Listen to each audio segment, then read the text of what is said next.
Hello, welcome to another video from Avenue X looking at Chinese drama land in the past week. Let's get right into it. As for the new dramas that have gone live this week, there is one that got airdropped. It was kind of on the list to be aired anyway, but it just didn't get really any prior to airing promotion. And right now it has already aired past its halfway point. Tomorrow, Sunday, the drama will finish airing. It is 不眠日, Mobius on iQIYI, the 16 episodes time loop drama. That is very much like Reset. The lead actor is, again, Bai Jingting.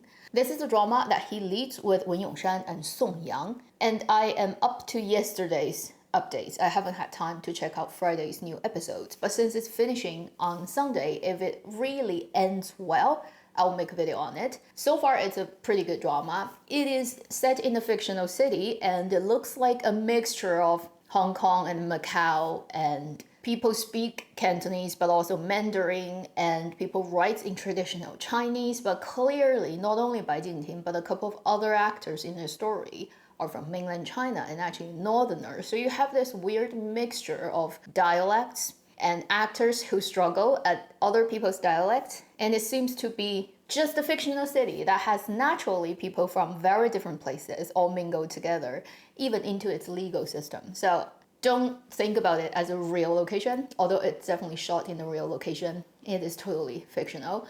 And the story is about the main lead character enters a repeated day randomly. Since the days when he was in college, he experienced the first repeated day.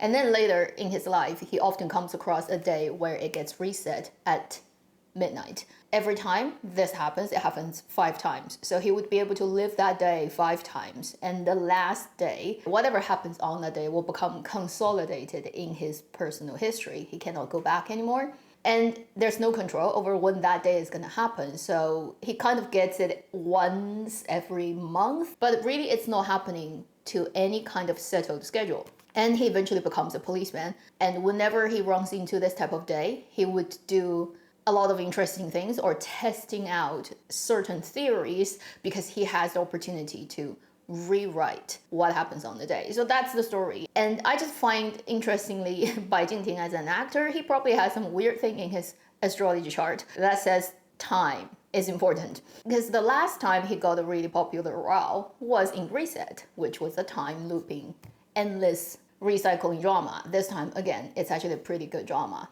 So maybe he should give up on playing those romantic dramas. He should stick with like soldiers, policemen. It seems to fit him much, much better based on all the roles I've seen him in, and it may not get him that much traffic, but honestly, being a traffic actor these days is not actually a positive thing. Or a tag that you actually want to be stuck on you. Then coming up next week on the 22nd, we have the second season of the comedy that obviously had the first season going live. 芬芳喜事. I remember the first one is called 蓝龟喜事. It's the same drama, same set of characters. This is the hilarious family season 2, led by Li Jiaqi, Ren Hao, and pretty much all the actors you have seen in the first season. Second season is 32 episodes, so if you've watched the first season and you liked it, well, the second one is coming out. For me, I don't think I've spent much time watching the first season.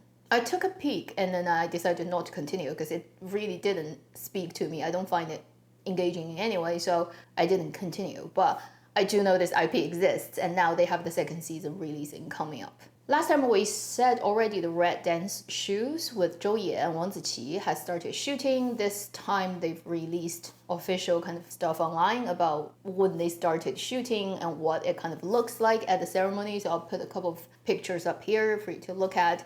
That drama is definitely in shoot, and when it's really cold this year, they would be finishing shooting, and we're not going to see it until next year. Then we have a drama that has been in the making for a while, finally wrapped during this week, and that is the unit ghost story period drama, Liao Zhai. The English name is also Liao Zhai because it is the title of the Qing Dynasty novel written by Pu Songlin, one of the most famous ghost story collection in Chinese literature history, and this is adaptation of that. So it's period drama, and it's all about ghosts, 妖怪, demon, that kind of stories. And I think while it was making, it had quite a lot of exposure due to, apart from the through-line characters played by Zhang Miaoyi and Chang Huasen, this drama has multiple units. Each unit features a core different cast of a different ghost story, includes some of the most famous IP within Liao Zhai, such as Xiaoqian. And in that story, for example, Song Zu'er plays, interestingly, the Heishan Lao Yao, the actually bad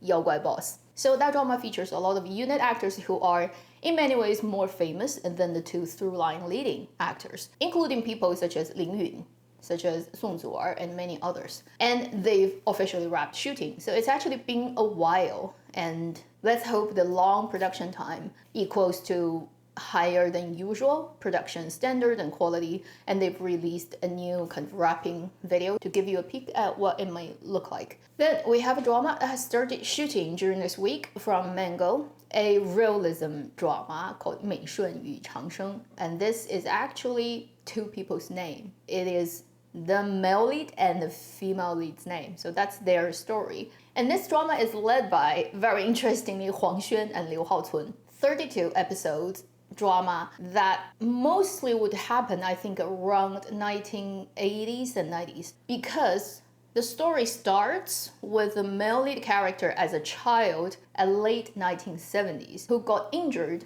by a piece of metal.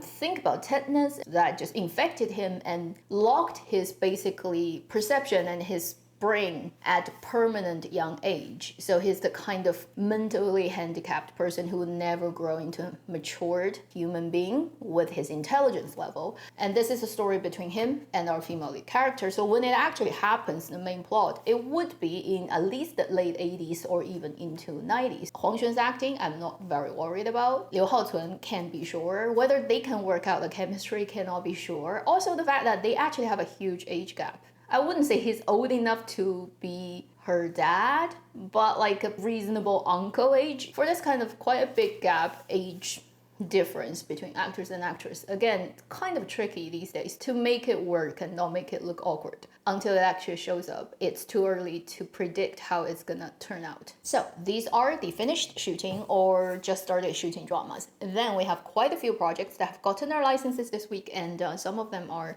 definitely dramas on my watch list. First, great news. Third season of Strange Tales of Tang Dynasty, 唐朝诡事录, is already. So waiting to air on iQIYI, and most likely based on current plan of the platform and likelihood of when this can come out, November. Pretty much only 2 months to wait for this one to come out, and I can't wait. Then we have a 14 episodes iQIYI contemporary drama that has also gotten its license and can air anytime. It is the 无罪之身. I think I've talked about this one when they started shooting it. A Sinless Person, and it's led by Wei Daxun and Sun Qian. I mean, I'm happy to see Wei Daxun leading dramas these days now. He's getting more and more male lead roles. So this would be most likely a person who got wronged, but who actually hasn't done anything wrong. That's what I feel just based on the title, and then it's 14 episodes, and if it's Wei Daxun playing it, I mean, it makes total sense. Waiting for it to happen, wish iQIYI would air it before the end of this year. And again, another iQIYI drama, 30 episodes, has gotten its license, 双轨. Speed and Love, I think that's the English title. When this drama was shooting, there was a lot of like buzz going on. I still remember back then, for whatever reason. It's a romantic drama. It is, I believe, 伪骨科. That's the internet term of basically fake incest. It's like the people actually are not biologically related, so technically it's not incest, but because their social relationship are the form of sister-brother kind of thing, so yeah, that's that kind of romantic young adult drama. Next, there is another iQIYI drama, 40 episodes, period drama called Xiao Yao, fantasy idol drama that has also gotten its license. And the English title is The Unclouded Soul, and it is a drama led by Tan Songyun and Hou Minghao. I vaguely remember this project exists, but because there are so many projects as such, and Hou Minghao, he's in so many fantasy idol dramas. There are a couple of them that haven't even aired and he was leading. So in my brain, it's all just jumbled up, and I don't even remember this specific one, but apparently there is one. We shall see when iQIYI wants to release this one. So these are the gotten licenses dramas. Then yesterday, before I went to sleep, there is a film that has just announced it's gonna go into the 国庆档, which is China's National Day. But then it's not on the first day, like October the 1st. It's on the 4th. They're putting out the drama middle of 国庆档 for whatever reason. The only thing that interested me was its leading actors. So this film is called 震耳欲聋, which is a Chinese idiom, means something as so loud that it almost deafens you. And the English official title is Sound of Silence, and this is a contemporary story about a lawyer, unconventional lawyer, let's just say, who's quite a character, a show-off, somebody who's very high profile, but who's also very good at what he does. And he's a specialized lawyer in sign language, so he mostly helps people with speech and hearing problems to do cases. So he's a very specific type of lawyer, and this type of lawyer actually does exist. I remember I've seen a documentary somewhere about this type of lawyer, and their job is so interesting and so unique, and they're actually highly sought after, and they're very rare. Anyway, so this is a movie about that lawyer and his work, and it kind of looks quite interesting. The fact that it's Tan Jianci and Lan Xia makes me really want to see this, and I hope it's a good enough movie. And Chinese cinema right now is kind of like not doing well. So anything that can reasonably perform would already be an encouragement. These are the specific things I've collected during this week about Chinese dramaland. Honestly, not that much, and then I haven't paid that much attention either. I was only watching Mobius and not any new things because I tried to finish a game that I recently started. After I got my PC, I was like just trying to test PC, see if it's the graphic card is working correctly and stuff. So I got a game, and guess which one I picked? That French game that was hot during April and May this year, Expedition 33, and I got through it. I got all like, I think it's platinum, right? That's how you call it. You get all the like awards in the game. I've gotten through the first round. I may go a second, like Game Plus, I may not. Very beautiful art, music, like those two things are probably the best we've had in 2025 in the world. As for the story, because I'm a drama reviewer, right, I definitely have a lot to say about the story itself. If anybody has played the game, you probably also know that the story kind of is the thing that it gets criticized most on. But overall, it's a very interesting experience, and I've put too much attention and energy on the game, so I haven't really spent that much time on dramas. But now, since I'm done with the game, I'll be able to look at more stuff on Dramaland. So that's everything I want to say at the end of this video. Thank you for watching Avenue X. I'll see you in my next video. Meanwhile, live long and happy drama watching.